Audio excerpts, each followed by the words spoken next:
I think it's worth it.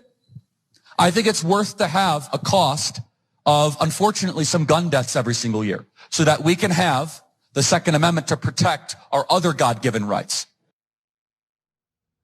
That's Charlie Kirk admitting that there is endless gun violence in the country, but feeling pretty okay about it. Because it's just, the collateral damage that comes along with being able to maintain our Second Amendment rights. So Charlie can have his toys. And sure, there are some school shootings that kill children, people taking their own lives with guns that are easily available. But again, who cares about human lives, right? Except the script seems to change quite a bit, Waz, whenever they're talking about taking rights away from women, when it comes to taking their autonomy away, agency over their own bodies. Then all of a sudden they pretend like they care about human lives. Interesting. I mean, they're constantly, these guys, a guy like Charlie Kirk is constantly talking out of both sides of his mouth. We know that, but it's interesting only in the sense that they're saying the quiet part loud.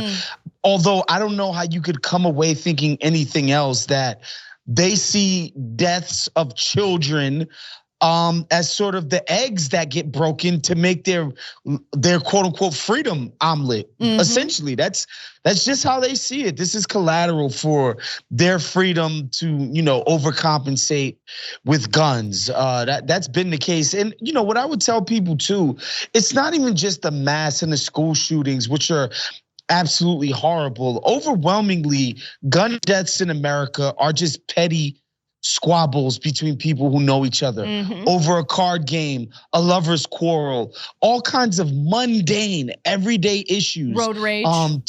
Road rage turn into death because we have so many guns on the streets. It's really terrible, honestly. One time when I was visiting family in Florida, a family member was telling us about their neighbor who happened to be walking their dog. The dog did his business on a neighbor's lawn. They were gonna pick it up, but the neighbor got shot before they could do so by the homeowner. Oh my God. So when you say mundane issues leading to gun violence, you're absolutely right about that. The stories that we cover end up being the mass shootings because if we covered every ridiculous, random shooting over mundane nonsense, that's all we would be talking about, and the show would need to be much longer than 2 hours.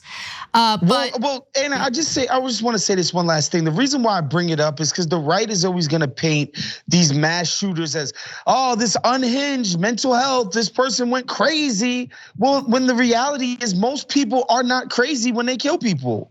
Like overwhelmingly, it's just people that feel angry about something. They didn't go crazy. They're not suffering from some mental health disorder. They're in their right minds and they just kill somebody. Like that's just the fact of the matter. You don't have to be quote unquote crazy as the right wing would like people to think. The other thing I found really interesting about what Charlie Kirk said in that video was at the tail end, he said something along the lines of, I'm paraphrasing here, but you can rewind and watch it. He says something along the lines of, so we can protect our Second Amendment rights, which helps us protect all our other rights. So it's the same, we need these guns to fight back against government tyranny argument.